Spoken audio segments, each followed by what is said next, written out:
नमस्कार दोस्तों, आप सभी का स्वागत है हमारे यूट्यूब चैनल बायोलॉजी ज्ञान बाई अखिल सर।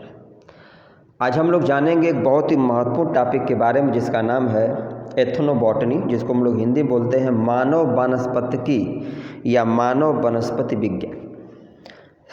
आज के वीडियो में हम लोग ये जानेंगे कि मानव वनस्पतिकी क्या है, मानव वनस्पतिकी का महत्व क्या है, एथनोबॉटनी टर्म को सबसे पहले किस वैज्ञानिक ने यूज किया था, भारत में एथनोबॉटनी को स्थापित करने का श्रेय किसको है, फादर ऑफ एथनोबॉटनी के नाम से किसको जानते हैं, फादर ऑफ इंडियन एथनोबॉटनी के नाम से किसको जानते हैं, एथनोबॉटनी की प्रमुख ब्रांचेज कौन कौन सी हैं, एथनोबॉटनी के एप्लीकेशन क्या हैं, और लास्ट में जानेंगे कि ऐसे कौन कौन से कारक हैं, फैक्टर हैं जो एथनोबॉटनी को डिग्रेड करते हैं। देखिए, एथनोबॉटनी जिसको हम लोग हिंदी में बोलते हैं मानव जो वनस्पति के नाम से स्पष्ट है कि वनस्पति विज्ञान की वह शाखा जिसका संबंध क्या हो, मनुष्य से हो। तो मीनिंग क्या हो गया कि एथनोबॉटनी क्या है, बॉटनी की वह ब्रांच है जिसमें हम लोग पौधों और मनुष्य के बीच के रिलेशन का अध्ययन करते हैं कि ये प्लांट जो है, ये जो मतलब वनस्पतियां हैं, मनुष्य को किस प्रकार से लाभान्वित करते हैं, या ये जो वनस्पतियां हैं वो हमारे जीवन के स्टैंडर्ड को कैसे बढ़ाते हैं। क्योंकि हम लोग भोजन से लेकर के दवाओं के लिए सब क्या हैं, हम लोग पौधों पर ही निर्भर हैं। तमाम जो ब्यूटी प्रोडक्ट है, सौंदर्य प्रसाधन, ये भी चीज़ें क्या आती हैं, हम लोगों को पेड़ पौधों से ही प्राप्त होती हैं। तो मीनिंग क्या होगा एक लाइन में कि एथनोबॉटनी क्या है, तो एथनोबॉटनी बॉटनी की वह ब्रांच है जिसमें हम लोग मनुष्य और पेड़ पौधों के बीच के संबंध का अध्ययन करते हैं। एथनोबॉटनी को सबसे पहले देने का जो श्रेय है यूएस के बोटैनिस्ट थे जिनका नाम था हर्शबर्गर साहब ने 1895 और 1895 में एथनोबॉटनी शब्द को दिया था। भारत में एथनोबॉटनी को स्थापित करने का अगर श्रेय हम लोग देखें तो सर जॉर्ज बट करके एक वैज्ञानिक थे। इन्होंने सबसे पहले भारत के वनस्पतियों का, भारत के फ्लोरा का अध्ययन करना जो कि स्टार्ट किया, और इन्होंने अपनी जो कि किताब में भारत के लगभग 3,000 वनस्पतियों का वर्णन किया। किस वनस्पति का उपयोग किस रोग के उपचार में होता है, कौन सा पार्ट उसका यूज होता है, और ये जो 3,000 से ज़्यादा पौधों का उन्होंने मेंशन किया, वर्णन किया था, उन पौधों का हिंदी नेम, इंग्लिश नेम क्या है, बंगाली नेम, पंजाबी नेम और लोकल नेम, तमाम सारी चीज़ों का उन्होंने वर्णन किया। तो इतना सिस्टमेटिक अध्ययन जो है कि इसके पहले किसी ने नहीं किया था। अब अगर हम लोग जानेंगे फादर ऑफ एथनोबॉटनी के नाम से किसको जानते हैं, तो एक साइंटिस्ट थे सुल्टिच करके, इनको हम फादर ऑफ एथनोबॉटनी के नाम से जानते हैं। फादर ऑफ इंडियन एथनोबॉटनी के नाम से हम लोग जानते हैं सुधांशु कुमार जैन, या शॉर्ट में एसके जैन को।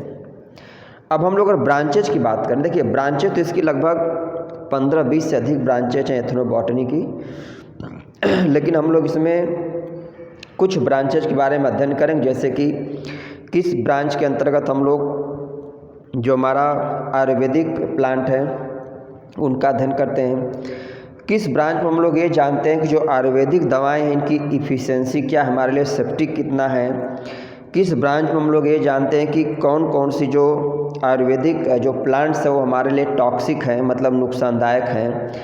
ये जो प्लांट्स हैं इनका हम कंजर्वेशन कैसे करें, ठीक है। इनमें जैसे बहुत सारे पौधे हैं तो कुछ पौधों का रूट यूज होता है, कुछ पौधों का लीफ है, फ्रूट है, फ्लावर है, तो तमाम हम लोग ब्रांचेज के बारे में एक एक करके इसमें जो है कि जानेंगे। अब अगर हम लोग इसके बाद देखें मतलब समरी के रूप में इसके यूज का या इसके एप्लीकेशन का, इसके एडवांटेज का, तो जो एथनोबॉटनी है इसका सबसे बड़ा एडवांटेज है कि हम लोगों के जीवन के, मनुष्य के जीवन के स्टैंडर्ड को बढ़ाने में क्या है, सहायक है। तमाम प्रकार की जो आयुर्वेदिक दवाएं हैं जिनके द्वारा मनुष्य के में होने वाले जो तमाम जो डिजीज हैं उनका ट्रीटमेंट आसानी से होता है, या जो ट्रीटमेंट होता है एक तरीके से परमानेंट इलाज है। मतलब अगर इसका टाइम टेकिंग तो थोड़ा सा आयुर्वेदिक हमारा सिस्टम है, लेकिन अगर इसके द्वारा किसी डिजीज का ट्रीटमेंट बेहतर हो गया, अच्छे ढंग से अगर हम लोग कर लिए तो हमेशा के लिए क्या था, ख़त्म हो जाता है। एथनोबॉटनी के माध्यम से ही तमाम सारे जो ब्यूटी प्रोडक्ट हैं वो भी पौधों से प्राप्त होता है। तमाम प्रकार के जो डाई रंजक यूज होते हैं वो भी हमें एथनोबॉटनी से प्लांट से जो कि डेराइव्ड होते हैं। तमाम प्रकार के जो फ्लावर्स हैं, फ्रूट्स हैं, क्या सब के सब हमें जो है कि प्लांट से क्या होते हैं, ठीक है, प्राप्त होते हैं। अब प्रश्न आता है लास्ट में, कैसे कारण कौन कौन से हैं जो एथनोबॉटनी को डिग्रेड करते हैं। तो सबसे प्रमुख कारण क्या है, ओवर पॉपुलेशन, ओवर एक्सप्लॉयटेशन, अतिदोहन, अर्बनाइजेशन, शहरीकरण का विकास होना, एग्रीकल्चर लैंड का एक्सपेंशन करना, प्रॉपर नॉलेज का न होना, अवेयरनेस का न होना, हम लोगों की जो निर्भरता है वह आयुर्वेदिक की जगह एलोपैथिक दवाओं की तरफ बढ़ना, ये तमाम क्या इसके प्रमुख कारण हैं। अब हम लोग एक एक करके डिटेल में आते हैं। देखिए एथनोबॉटनी क्या बताया गया कि term ethnobotany was first used in 1895 bye US botanist J.W. हर्सबर्गर। मतलब J.W. हर्सबर्गर नामक साइंटिस्ट ने 1895 में सबसे पहले एथनोबॉटनी शब्द का उपयोग किया था। Term ethnobotany consist of two word, ethno study of people और botany study of plant. Thus it is the study of relationship between plant and peoples. Meaning क्या हो गया कि एथनोबॉटनी, जो एथनो शब्द है इसका मतलब होता है पीपल से ह्यूमन बीइंग, और जो बॉटनी मतलब स्टडी ऑफ प्लांट, मतलब एथनोबॉटनी क्या है, वह ब्रांच है जिसमें हम लोग पौधों और मनुष्य के बीच के संबंध का अध्ययन करते हैं कि मतलब पौधे किस प्रकार से मनुष्य के लिए उपयोगी हैं, और इसी कारण से मनुष्य क्या है, इन पौधों का संरक्षण कैसे करे। क्योंकि अगर हम लोगों के जीवन का मूल आधार देखा जाए तो सब के सब क्या वनस्पतियों पर ही निर्भर है। मतलब खाने पीने से लेकर के दवाओं से लेकर के जो ब्यूटी प्रोडक्ट सब के सब क्या हम लोगों को पौधों से ही जो कि प्राप्त होता है। In India systematic study started by sir George what इन 1873। मतलब भारत में एथनोबॉटनी का सिस्टमेटिक अध्ययन करने का जो श्रेय है वह जॉर्ज वट नामक वैज्ञानिक को जाता है 1873 में। इन्होंने 1873 में एक किताब अपनी पब्लिश किया था। उस किताब का शीर्षक था कि dictionary of economic product of India. Dictionary of economic product of India, इस किताब में वट साहब ने लगभग 3000 से ज़्यादा मेडिसिनल पौधों का वर्णन किया था। उन पौधों का किन किन रोगों में उपचार होता, कैसे होता, इसका उसमें जो मेंशन किया था। इसके साथ इन पौधों का लोकल नाम क्या है, हिंदी नेम क्या है, इंग्लिश नेम क्या है, पंजाबी नेम क्या है, बंगाली नेम क्या है, तमाम सारी चीज़ों को विस्तृत रूप में दिया था। तो इसलिए भारत में एथनोबॉटनी को सेटअप करने का, खड़ा करने का श्रेय जो है कि जॉर्ज वट साहब को जाता है। अब आता है कि फादर ऑफ एथनोबॉटनी। तो फादर ऑफ एथनोबॉटनी के नाम से रिचर्ड एवांस सुल्टेज करके वैज्ञानिक थे, इनको जाता है। फादर ऑफ इंडियन एथनोबॉटनी अगर पूछा जाए तो फादर ऑफ इंडियन एथनोबॉटनी के नाम से डॉक्टर सुधांशु कुमार जैन, या इनका फेमस नेम शॉर्ट वाला है डॉक्टर एस.के. जैन के नाम से इनको हम लोग जानते हैं। और जो एस.के. जैन साहब थे, इन्होंने कई सारी किताबें लिखी इन्होंने, लेकिन इनका जो 2 किताब है यहाँ पे मेंशन करेंगे अभी हम लोग। एक किताब पूर्ण रूप से एथनोबॉटनी पर ही निर्भर थी, जिसमें पहला किताब का शीर्षक था ए मैनुअल ऑफ एथनोबॉटनी, और दूसरी किताब का शीर्षक है कंट्रीब्यूशन टू इंडियन एथनोबॉटनी। ये दोनों किताब पूर्ण रूप से क्या है, एथनोबॉटनी पर ही, मेडिसिनल पौधों पर ही आधारित है। और इस किताब में इन्होंने मेडिसिनल पौधों का जितना विस्तृत, व्यवस्थित, सुसंगठित वर्णन किया है उतना बेहतर इनके पहले किसी ने नहीं किया था। इस कारण से डॉक्टर एस.के. जैन साहब को फादर ऑफ इंडियन एथनोबॉटनी के नाम से जानते हैं। अब प्रश्न है कि ब्रांचेज कौन कौन से एथनोबॉटनी के हैं। तो हम लोग इसकी बहुत सारी ब्रांचेज हैं, लेकिन फिलहाल हम लोग यहाँ पे 5-6 जो प्रमुख ब्रांचेज के बारे में पढ़ेंगे। जैसे पहला क्या है, एथनो मेडिसिन, इसमें क्या पढ़ते हैं? स्टडी ऑफ ट्रेडिशनल मेडिसिन, मतलब मतलब इसमें जो मेडिसिन है वह एथनोबॉटनी की वह ब्रांच है जिसमें हम लोग ट्रेडिशनल मेडिसिन, तो ट्रेडिशनल मतलब क्या? परंपरागत। तो भारत की परंपरागत मेडिसिन क्या? आयुर्वेदिक, मतलब जो हमारी आयुर्वेदिक पद्धति है, ठीक है, इस आयुर्वेदिक पद्धति में जो यूनानी पद्धति है, जो सिद्धा पद्धति है, इनमें किस प्रकार से हम लोग जो है कि लोकल स्थानीय पौधों का, वनस्पतियों का उपयोग कर सकते हैं, इसका अध्ययन करते हैं। दूसरा है जो फार्मेकोलॉजी। इथनोफार्मेकोलॉजी क्या हो गया कि वह ब्रांच है जिसमें हम लोग ये अध्ययन करते हैं कि जो हमारी लोकल वनस्पतियां हैं, जो हमारी आयुर्वेदिक जो सिस्टम है उसकी इफ़िशियंसी कितना है और वो हमारे लिए सेफ्टी कितना है, मतलब जो आयुर्वेदिक दवाएं हैं वो हमारे लिए कितनी कारगर हैं और उनका साइड इफ़ेक्ट है कि नहीं, अगर है तो कितना है, किस रूप में है। नेक्स्ट आता है इथनोटैक्सोनॉमी। देखिए इथनोटैक्सोनॉमी का मीनिंग ये हो गया कि इथनोबॉटनी की वह ब्रांच है जिसमें हम लोग ये अध्ययन करते हैं कि जो पौधे हैं उनका लोकल भाषा में नाम और लोकल भाषा में उनका क्लासिफिकेशन। कई बार आप लोग देखे होंगे कि ऐसी जनजातियां जो जंगलों में जनरली रहते हैं तो उनमें देखेंगे कि अगर उनको बिच्छू जो कि डंक मार देता, सांप काट लेता, कोई रोग, फोड़ा फुंसी, कोई समस्या हो जाती है, उनका टोटल ट्रीटमेंट, इलाज क्या होता है? लोकल पेड़ पौधों वनस्पतियों से ही हो जाता है। क्यों? क्योंकि उनको उसके बारे में व्यवस्थित विस्तृत ज्ञान है। तो जो इथनोटैक्सोनॉमी है इसमें क्या है? इंडेमिक क्लासिफिकेशन है, नेमिंग बाय लोकल कम्युनिटी। जो स्थानीय जातियां हैं उनके द्वारा उनकी भाषा में ये जो आयुर्वेदिक पौधे इनका क्लासिफिकेशन करना, इनका नामकरण करना। और नेक्स्ट आता है एप्लाइड इथनोबॉटनी, मतलब ये क्या है? Focus commercial importance of plant, जैसे डाई फूड में, इसका मीनिंग हो गया कि जो एप्लाइड इथनोबॉटनी है यह इथनोबॉटनी की वह ब्रांच है जिसमें आयुर्वेदिक जो प्लांट हैं इनका कमर्शलाइजेशन किया जाता है, मतलब इनकी हम मार्केटिंग कैसे बढ़ा सकते हैं, इनसे तमाम प्रकार की डाई कैसे प्राप्त करें, मतलब रंजक कैसे प्राप्त करें, मेडिसिन कैसे प्राप्त करें, जो कि सौंदर्य प्रसाधन की चीज़ें, जो ब्यूटी प्रोडक्ट कैसे प्राप्त करें, इन सब का अध्ययन करते हैं। और नेक्स्ट है इथनो टैक्सिकोलॉजी, नाम से स्पष्ट है, मतलब यह इथनोबॉटनी की वह ब्रांच है जिसमें हम लोग ये अध्ययन करते हैं कि कौन कौन से पौधे टॉक्सिक हैं। क्योंकि अगर हम ये अध्ययन नहीं करेंगे तो ऐसा हो सकता है कि बाय फॉल्ट, गलती से कोई हम लोग टॉक्सिक जो मतलब प्लांट है उसके प्रोडक्ट, उसका उपयोग हम दवा के रूप में करें तो हमारे लिए क्या है? मृत्युकारक या नुकसानदायक हो सकता है। तो इसमें हम लोग मेडिसिन, जो टॉक्सिक पौधों का अध्ययन करते हैं और ये भी जानते हैं कि पौधा अगर टॉक्सिक है तो क्यों, किस केमिकल कारण ये टॉक्सिक है और उसका उपयोग कहाँ हो सकता है अन्य।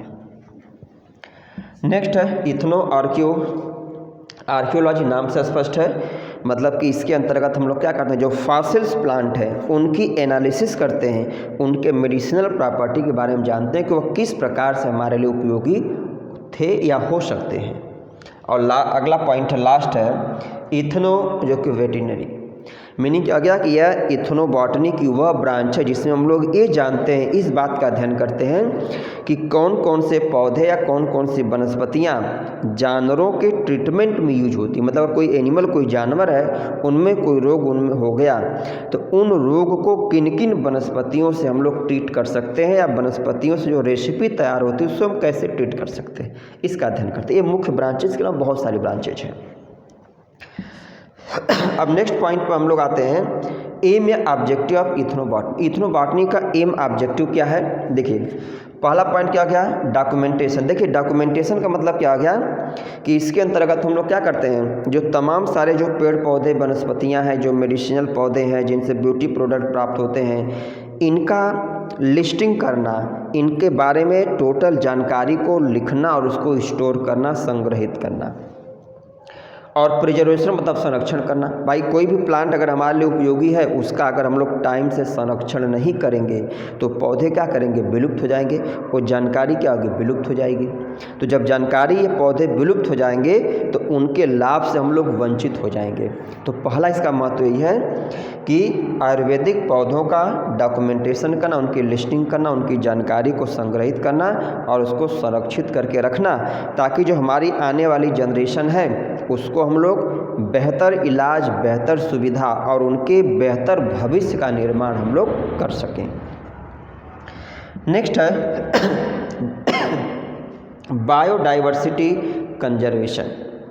मीनिंग दूसरा इसका महत्व है इथनोबॉटनी का कि जो जैव विविधता है, जैव विविधता को संरक्षित करके रखना। इसका मीनिंग ये हो गया कि जो हमारी लोकल वनस्पतियां हैं, जो मेडिसिनल वनस्पतियां हैं, वो जितनी ज़्यादा रिच होंगी, जितनी ज़्यादा संख्या में पाई जाएंगी, हमारा जो बायोडाइवर्सिटी क्या होगा उतना ज़्यादा रिच होगा। बायोडाइवर्सिटी हम लोग ऑलरेडी पहले से पढ़ चुके हैं। जैव विविधता मतलब किसी पर्टिकुलर एरिया में जो तमाम सारे पेड़ पौधे, जीव जंतु, एल्गी, फंजाई, बैक्टीरिया पाए जाते हैं, उनका अध्ययन करना क्या कहलाता है, बायोडाइवर्सिटी कहलाता है। नेक्स्ट पॉइंट है indigenous plant species protection by right. मतलब जो लोकल, जो स्थानीय पेड़ पौधों की जातियां हैं, वनस्पतियां हैं, उनको कानून बना करके, नियम बना करके उनको संरक्षित करना। क्योंकि कई बार ऐसा होता है कि जब अगर हम लोग एक स्ट्रिक्ट कानून नहीं बनाते हैं तो कई बार होता है कि लोग जानबूझकर भी तमाम सारे वनस्पतियों को क्या करते हैं, नुकसान पहुंचाते हैं। तो अगर एक स्ट्रिक्ट रूल बना करके हम लोग इसको मतलब फॉलो करें तो हम लोग आसानी से इसको संरक्षित कर सकते हैं। और नेक्स्ट पॉइंट आता है इकोनॉमिक डेवलपमेंट। इकोनॉमिक डेवलपमेंट का मीनिंग ये हो गया कि जब हम लोग जो लोकल वनस्पतियां हैं, जो जिनका तमाम सारा मेडिसिनल महत्व है, इम्पॉर्टेंस है, अगर हम लोग उनकी संख्या बढ़ाएंगे तो उनका जब कमर्शियलाइजेशन होता है, उनसे तमाम सारे मेडिसिनल प्रोडक्ट जब प्राप्त होंगे तो उनको बेचेंगे हम लोग, तो उससे हमारा आर्थिक इनकम होगा, मतलब हमारा आर्थिक बेस, आधार जो होगा वो बढ़ेगा। नेक्स्ट है फूड जो कि सिक्योरिटी। तो जैसे जैसे हमारा इथनोबोटेनिकल पॉइंट ऑफ व्यू रिच होगा, मजबूत होगा, तो फूड सिक्योरिटी हमारी क्या होगी, बढ़ेगी। मतलब कि फूड हमें अच्छे क्वालिटी में सस्ते दाम पे अच्छा प्रोडक्ट हमें मिलेगा। और अगला पॉइंट है साइंटिफिक जो कि वैलिडेशन। जितना ज़्यादा नई नई खोज होती जाएगी पेड़ पौधों के बारे में, आयुर्वेदिक जो मतलब वनस्पतियों के बारे में, तो हमारे मन में या लोगों के मन में जो वैज्ञानिक विश्वसनीयता वह बढ़ेगा। जैसे कई बार होता है ना कि कोई दवा हम लोग लेते हैं, उस पर क्या, उस पर रिसर्च करके, खोज करके उसके महत्व के बारे में बताएगी। जैसे कोई अगर प्रोडक्ट है कि ब्यूटी प्रोडक्ट है, इसका उपयोग करें अगर हम लोग तो इससे क्या मतलब कील मुहासे खत्म होंगे। तो ये क्या है, ये जब एक किस आधार पर लिखा गया, ये साइंटिफिक अध्ययन के आधार पर बताया गया है। तो इससे क्या होता है कि लोगों के अंदर, समाज के अंदर हम लोग कहते हैं विश्वसनीयता बढ़ती है वैज्ञानिक आधार की खोज की। और अगला पॉइंट है कल्चरल जो कि प्रिजर्वेशन। इसका मीनिंग है कि जो तमाम सारे पेड़ पौधे, वनस्पतियां हैं, उनके खेती करने के तौर तरीके क्या हैं, उनको हम कैसे अच्छे ढंग से ग्रो करा सकते हैं, बेहतर प्रोडक्ट प्राप्त कर सकते हैं, इन तमाम सारी चीज़ों का भी संरक्षण करना किसका एम है, इथनोबॉटनी का। अब अगले पॉइंट पे, लास्ट पॉइंट पे हम लोग आते हैं कि कॉजेज ऑफ लॉस ऑफ इथनोबॉटनी। मतलब ऐसे कौन कौन से कारण हैं जो इथनोबॉटनी को नष्ट कर रहे हैं, उनको क्षति पहुंचा रहे हैं या इथनोबॉटनी उससे डैमेज हो रही है। तो देखिए पहला क्या है, अर्बनाइजेशन। मतलब दिन प्रतिदिन जो शहरीकरण बढ़ रहा है, जो शहर का विस्तार हो रहा है, तो इससे भी क्या है, वनस्पतियों को काटा जा रहा है, इससे वनस्पतियाँ नष्ट हो रही हैं। दूसरा है लैक ऑफ नॉलेज। ये बहुत बड़ा प्रमुख कारण भारत में है कि हम लोगों का पेड़ पौधों के बारे में, आयुर्वेदिक वनस्पतियों के बारे में, जो हम लोगों के प्राचीन जो तमाम सारे ग्रंथ हैं, उनके बारे में अच्छा बेहतर ढंग का नॉलेज न रखने के कारण क्या है कि हम लोग अपने आयुर्वेदिक सिस्टम को छोड़ करके कहाँ पे जा रहे हैं, हम लोग जो कि एलोपैथिक दवाओं की तरफ भाग रहे हैं। और एलोपैथिक दवाओं के तमाम सारे साइड इफ़ेक्ट हैं। तो इसका दायित्व ये बनता है कि हम लोग क्या करें, हम लोग जागरूक हों, हम लोग नॉलेजेबल बने, हम लोग ऐसे ग्रंथों के बारे में पढ़ें जिसमें तमाम सारे ऐसे पौधों का वर्णन है। तो जब हम ज्ञान रखेंगे, किसी चीज़ का सही एथेंटिक ज्ञान रखेंगे, तो इससे क्या हो जाएगा, हम लोगों के अंदर दूर जो कि दर्शिता आएगी और हम लोग पेड़ पौधों को, वनस्पतियों को संरक्षित करने का, बचाने का प्रयास करेंगे, क्योंकि इससे हम लोग का भविष्य क्या होगा, सिक्योर होगा। और अगला पॉइंट आता है डिफॉरेस्टेशन। डिफॉरेस्टेशन मतलब क्या है कि पॉपुलेशन बढ़ने से, रोड बढ़ने से, तमाम सारे स्कूल कॉलेज बनने से, फैक्ट्री जो क्या स्थापित है, क्या है कि हम लोग पेड़ पौधों को, वनस्पतियों को काट रहे हैं। तो जितना ज़्यादा डिफॉरेस्टेशन होगा उतनी ज़्यादा हमारी जो वनस्पतियाँ विलुप्त होंगी। तो उन वनस्पतियों में तमाम सारी मेडिसिनल वनस्पतियाँ भी हो सकती हैं। तो जब ये ख़त्म होंगी तो क्या होगा, हो सकता है कि हम अगर ऐसी समस्या बढ़ती रहे तो आने वाले समय में क्या होगा, हम लोग का भविष्य क्या हो, अधर में आ जाए। नेक्स्ट है हैबिटाट डिस्ट्रक्शन। सेम उसी से रिलेटेड मैटर है। हैबिटाट डिस्ट्रक्शन मतलब पौधों के जो रहने का स्थान है वो भी हम लोग क्या रहा, पॉपुलेशन बढ़ने से क्या है, हम लोग जो है कि घर बना ले रहे हैं, स्कूल बना रहे हैं, रोड बना रहे हैं, फैक्ट्री जो कि सेटअप कर रहे हैं। तो इससे पेड़ पौधों को जब हैबिटाट डिस्ट्रक्ट होगा तो वनस्पतियाँ हमारी ख़त्म होंगी। नेक्स्ट है एग्रीकल्चरल एक्सपेंशन। ये भी देखिए क्या है, जनसंख्या वृद्धि से ही है। जैसे जैसे हमारी जनसंख्या हम लोग की बढ़ती जा रही है, हम लोग जो ज़मीन है, जो खेती की ज़मीन है, उसका एक्सपेंशन, उसका क्षेत्रफल हम लोग बढ़ाते जा रहे हैं। तो जितना ज़्यादा क्षेत्रफल खेती योग्य भूमि को हम लोग बढ़ाएंगे तो इसका मतलब क्या आ गया, जो वनस्पतियाँ हैं, जो पेड़ पौधे हैं, उनको हम लोग काटते जाएंगे, उनको नुकसान पहुंचाएंगे। तो एग्रीकल्चरल एक्सपेंशन से भी क्या होता है, हमारा इथनोबोटेनिकल एरिया नष्ट होता है। तो इसका सुझाव यही है कि हम लोग क्या करें, पॉपुलेशन को कंट्रोल करें। जब पॉपुलेशन कंट्रोल होगा तो हमें कम खेती में ही क्या, हमें प्रोडक्टिविटी प्राप्त हो जाएगी। नेक्स्ट है ओवर एक्सप्लॉइटेशन। ये भी भारत में एक बहुत बड़ा कारण है। अति दोहन मतलब हम लोग जो पेड़ पौधे, जो वनस्पतियाँ, उनका जो अति दोहन, आवश्यकता से ज़्यादा जो दुरुपयोग करते हैं, तो अति दोहन भी क्या है, इन वनस्पतियों को नष्ट करने के एक बहुत बड़ा कारण है। और नेक्स्ट पॉइंट आता है क्लाइमेट चेंज। ओवर पॉपुलेशन से तमाम जो प्रकार के पेस्टिसाइड हैं, हर्बिसाइड हैं, इनके यूज करने से क्या होता है कि क्लाइमेट हमारा धीरे धीरे, global warming, green house effect, तमाम सारी चीज़ें हैं, ओजोन लेयर डिप्लेशन है। तो इससे क्या है कि हम लोगों का क्लाइमेट धीरे धीरे क्या रहा, चेंज हो रहा है। तो क्लाइमेट चेंज होने से क्या हो जाएगा कि कुछ वनस्पतियाँ जो अपने आप को एडजस्ट नहीं कर पाएंगी चेंजिंग क्लाइमेट के अनुसार, तो क्या करेंगे, वो धीरे धीरे ख़त्म हो जाएंगी। तो जब वो ख़त्म होगी तो उनका जो इंपॉर्टेंस होगा, जो उनकी क्वालिटी या गुण होगा, वो क्या होगा, उससे रिलेटेड जो दवाएं होंगी उनका लॉस होगा। नेक्स्ट पॉइंट आता है 8वां पॉइंट, पुअर डॉक्यूमेंटेशन। देखिए एक बहुत बड़ा कारण ये भी है कि जो हम लोगों के तमाम पुराने जो ग्रंथ हैं उसमें तमाम जो ऐसी जानकारी दी गई है वनस्पतियों के बारे में, तो उसका हम लोग एथेंटिक ज्ञान नहीं रखना, उसके बारे में अच्छे से नहीं पढ़ना, एक ये भी कारण है कि हम लोगों का जो कि एलोपैथिक दवाओं की तरफ भागना। और अगला लॉस ऑफ लोकल वैद्य। पहले अगर आज के 10 साल पहले आप लोग देखें, अगर अपने गांव में अगल बगल ही, तो हर गांव में एक दो चार वैद्य ऐसे रहते थे गांव में जिनको वनस्पतियों के बारे में तमाम सारा जानकारी था। जैसे सिंपल वे में देखेंगे, जो लोग जंगलों में जो जनजातियां रहती हैं, उनको अगर बिच्छू डंक मार दिया, सांप काट लिया, या स्किन से रिलेटेड कोई समस्या हो गई, तो हर रोग के इलाज में क्या करते हैं, वो वनस्पतियों का ही उपयोग करते हैं। लेकिन वर्तमान समय में क्या है, वैद्य जो हैं, तो भाई वैद्य की संख्या कैसे बढ़ेगी, उसकी तरफ लोग वो मत पढ़ाई कब करेंगे, जब आज के समय में क्या है कि एक आर्थिक आधार बहुत बड़ा फैक्टर है। अब जब लोग लोकल वैद्य क्या नहीं जाएंगे, लोकल दवाओं का सेवन नहीं करेंगे, तो लोकल जो वैद्य उनका जीवन यापन क्या करेगा, ख़त्म होगा। तो धीरे धीरे अगर देखा जाए तो लोकल वैद्य की संख्या के आगे ख़त्म हो गई। तो जब लोकल वैद्य ख़त्म हो गए तो उनके अंदर जो जानकारी थी, जो इन्फॉर्मेशन थी, वह दूसरे को शेयर नहीं कर पाए, डिस्ट्रीब्यूट नहीं कर पाए। जैसे क्या, तो उनका ज्ञान वहीं समाप्त हो गया। तो अगर हम लोग वैद्य की तरफ, आयुर्वेदिक जो सिस्टम पर अगर हम लोग ज़्यादा निर्भर रहेंगे, तो इसका लाभ ये मिलेगा कि लोग इस जो कि डायरेक्शन में जाएंगे, इसकी पढ़ाई करेंगे, इसका ज्ञान रखेंगे। तो इससे क्या हो जाएगा, जो लोकल वैद्य की संख्या बढ़ेगी, तो हम लोग की निर्भरता जो आयुर्वेदिक सिस्टम पर ऑलरेडी बढ़ेगी। लैक ऑफ एजुकेशन, शिक्षा का अभाव।